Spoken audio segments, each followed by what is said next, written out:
Hello everyone. तो आज हम लोग देखने वाले हैं क्लास 9th का चैप्टर 6 लाइन्स एंड एंगल। इसका आज हम लोग इंट्रोडक्शन पार्ट देखेंगे।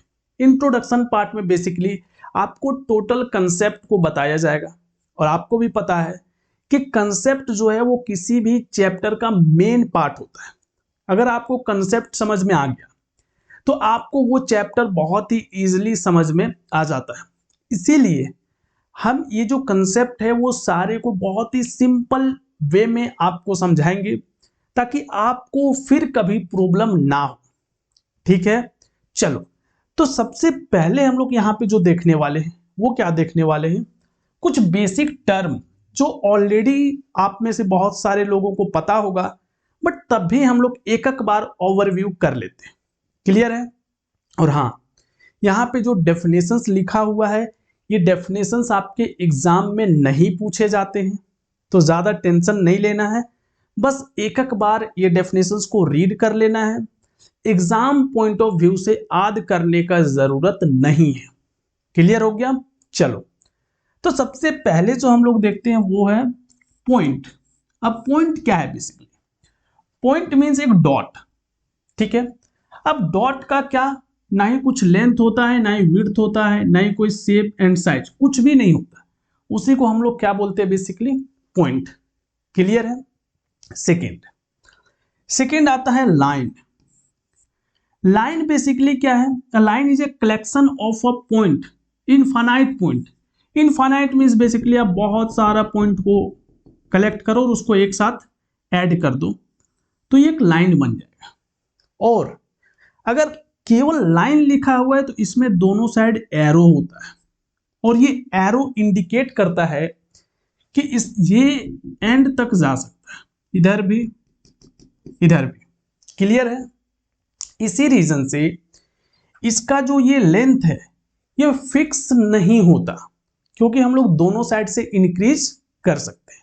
क्लियर? चलो आगे हम लोग देखते हैं। और यहाँ पे दो टर्म आपको अगेन देखने के लिए मिलेगा।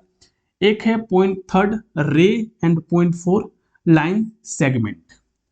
रे क्या होता है ऑलरेडी पता होगा। देखो, मींस एक लाइन जिसमें एक साइड एरो है और दूसरे साइड ये क्या है? एंड पॉइंट है, मींस फिक्स पॉइंट है। क्लियर?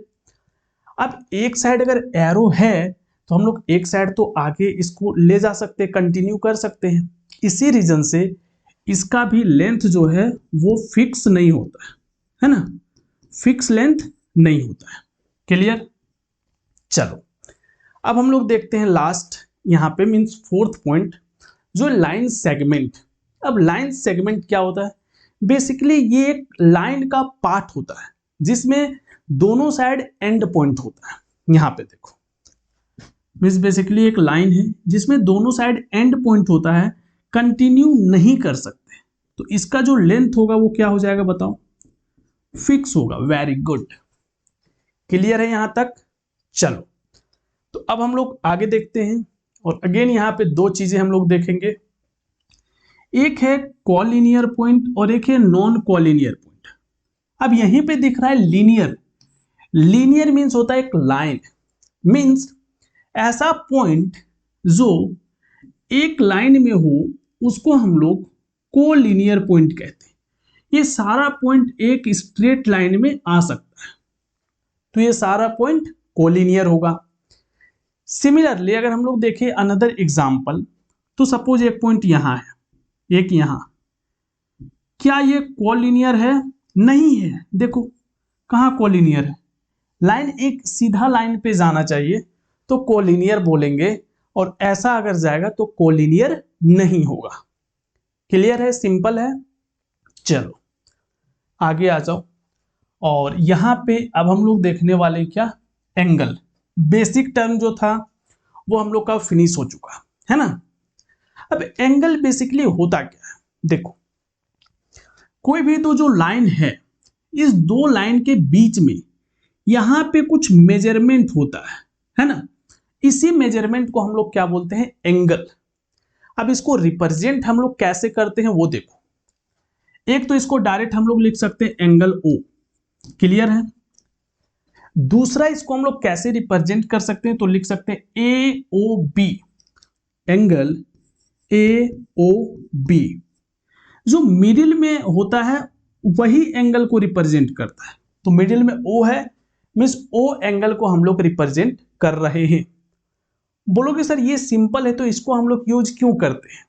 अभी देखना, मान लो कि एक ही जगह पे ऐसा दो एंगल बना हुआ है ना, और इसका नाम है चलो ABC और ये पॉइंट है O। अब यहां पे आप O को एंगल O नहीं रिप्रेजेंट कर सकते। क्यों? क्योंकि यहां पे देखो O मीन्स क्या, O मीन्स ये एंगल का बात कर रहे हो, या फिर ये एंगल का बात कर रहे हो, या फिर कंप्लीट एंगल का बात कर रहे हो, उसमें कंफ्यूजन होगा। इस रीजन से हम लोग ज्यादा स्पेसिफिक दिखाने के लिए एंगल AOB बोलेंगे। AOB इट मीन्स इस एंगल का बात हो गया। क्लियर? सिमिलरली BOC बोलेंगे तो BOC में क्या होगा, BOC में इस एंगल का बात हो गया। और अगर हम लोग AOC लिख देते हैं, एंगल AOC, तो कंप्लीट एंगल का बात हो गया। तो यहां से आपको एक चीज क्लियर हो गया होगा कि सिंगल वाला कब शो कर सकते हैं, जब एक जगह पे एक ही एंगल फॉर्म हो रहा हो। अगर more than one angle form होगा तो हम लोग ऐसे रिप्रेजेंट करेंगे। क्लियर है? चलो, तो एंगल आप समझ गए है ना। अब यहां पे हम लोग कुछ टाइप्स ऑफ एंगल देख लेते हैं जो कि ऑलरेडी आप लोगों को पता होगा, बट एक एक बार रिमाइंड कर, है ना। चलो, फर्स्ट है एक्यूट एंगल। अब एक्यूट एंगल बेसिकली ये है आपका एक्यूट एंगल जो 90 डिग्री से कम होता है और 0 से ऑब्वियसली बड़ा होगा, है ना। तो 0 to 90 के बीच में अगर होगा तो उसको हम लोग क्या बोलेंगे, एक्यूट एंगल। अब 90 एग्जैक्ट नहीं ले सकते, तो कहां तक, 0 से 89, बट हम लोग क्या बोलेंगे, acute angle measure less than 90, 90 से कम मीन्स 89 तक। क्लियर है? 89.99 तक हम लोग जा सकते हैं, है ना। बट जनरली हम लोग एंगल्स को पॉइंट में यहां पे तो रिप्रेजेंट नहीं करेंगे। क्लियर है? चलो, सेकेंड आता है right angle. Right angle basically 90 degree, exact 90 degree को हम लोग क्या बोलेंगे, राइट एंगल। और ये आपका एग्जैक्ट ऐसा होगा। इस लाइन को हम लोग परपेंडिकुलर लाइन भी बोलते हैं, इट मींस 90 डिग्री। इसी लाइन को हम लोग ट्रायंगल में अल्टीट्यूड बोलेंगे, तब भी 90 डिग्री। क्लियर है? चलो, obtuse angle. Obtuse angle more than 90, है ना। Obtuse angle measure more than 90 degree, 90 degree से ज्यादा होगा but less than 180 degree. Clear है? तो यहां पे देखो, ये एंगल यहां तक 90 होता बट 90 से ज्यादा है, तो ये एक ऑब्ट्यूस एंगल है। क्लियर है? नेक्स्ट है रिफ्लेक्स एंगल। अब रिफ्लेक्स एंगल बेसिकली क्या है, more than 180 degree but less than 360 degree. तो ये रहा आपका reflex angle, an angle greater than 180 degree but less than 360 degree. Clear है?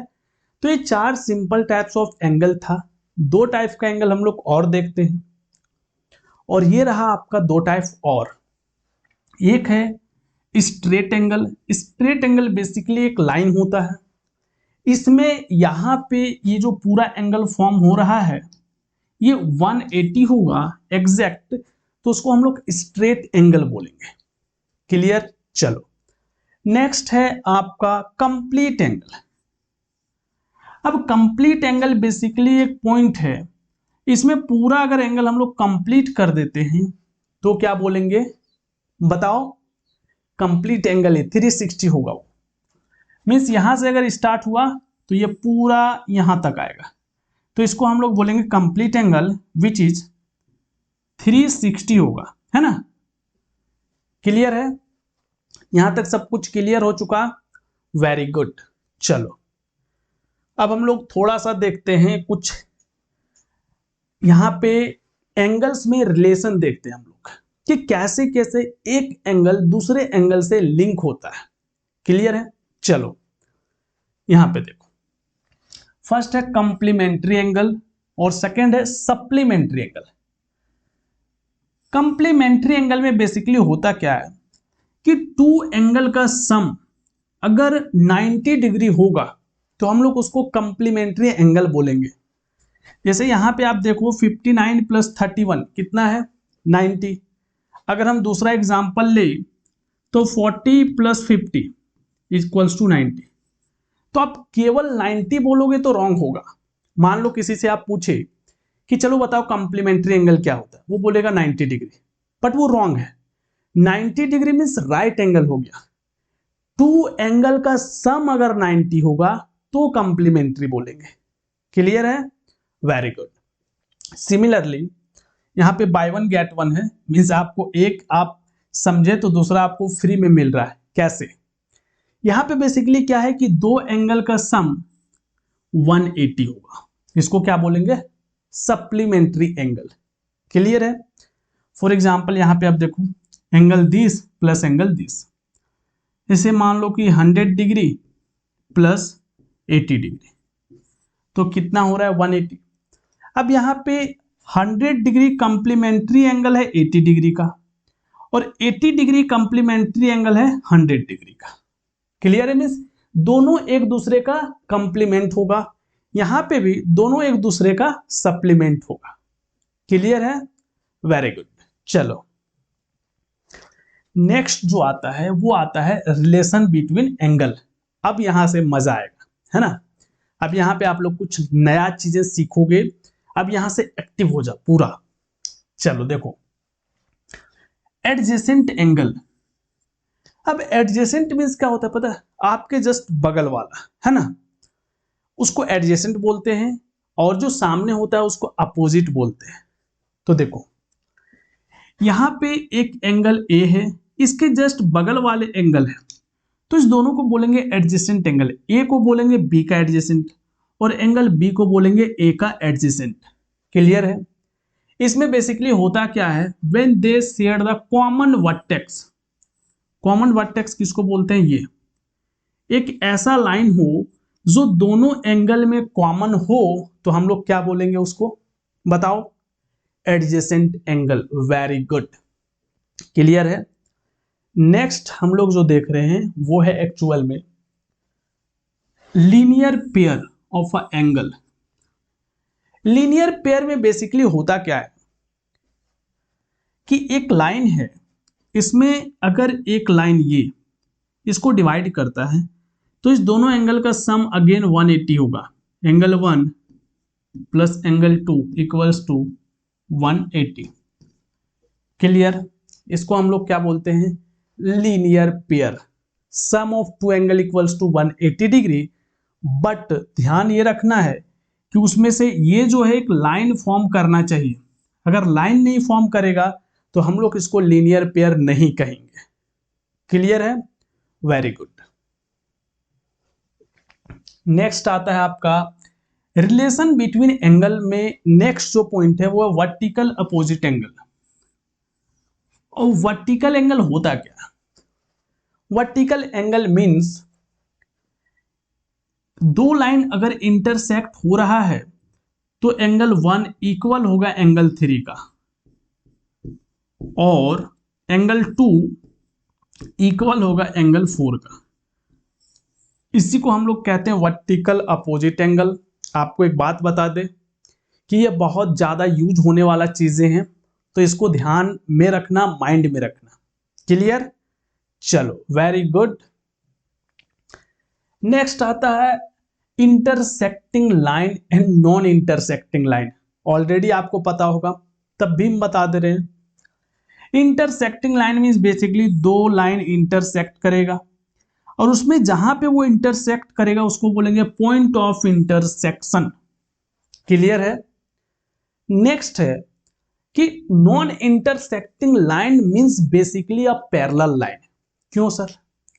क्योंकि देखो दो ही टाइप का लाइन होता है, आइदर इंटरसेक्टिंग और पैरेलल। तो अगर एक लाइन इंटरसेक्टिंग नहीं है इट मींस डेफिनेटली वो एक पैरेलल लाइन होगा। क्लियर है?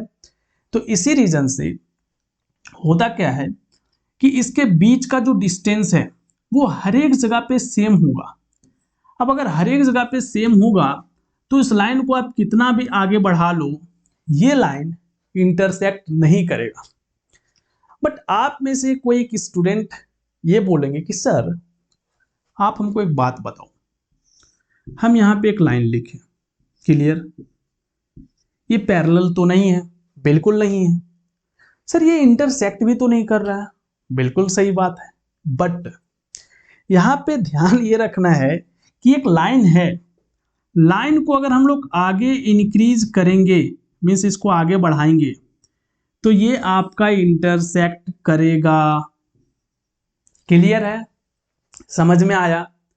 तो लाइन दो ही टाइप का होता है। अगर हम लाइन सेगमेंट बोले तो 3 टाइप का हो सकता है, एक पैरेलल, एक दूसरा बताओ इंटरसेक्टिंग, और थर्ड एक नॉन इंटरसेक्टिंग। कैसे? देखो, पैरेलल तो समझ में आ गया, इंटरसेक्टिंग भी समझ में आ गया। लाइन सेगमेंट एक्चुअल में हम लोग आगे नहीं कर सकते ना, लाइन सेगमेंट को आगे इंक्रीज नहीं कर सकते। ऐसे में ये एक नॉन इंटरसेक्टिंग लाइन सेगमेंट होगा, लाइन नहीं होगा। समझ में आ गया? Very good. चलो अगला यहां पे एंड होता है।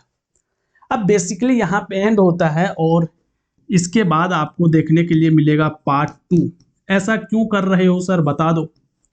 पार्ट 2 का लिंक आपको डिस्क्रिप्शन में हम डाल दे रहे हैं। ऐसा इसलिए क्योंकि पार्ट 2 में थोड़ा और अच्छा चीजें आपको देखने के लिए मिलेगा, और हम चाहते हैं कि आप कंसेप्ट को बहुत ही आराम से और अच्छे से समझो, है ना, बोरिंग नहीं होने लगे। जैसे आप इतना देर इसको देखे, हो सकता है आप थोड़ा बहुत बोर हो रहे होंगे, इसी रीजन से यहाँ पे हम लोग डिस्कनेक्ट करते हैं। 5-10 मिनट आप थोड़ा सा रेस्ट ले लो, उसके बाद पार्ट 2 स्टार्ट करो। क्लियर है?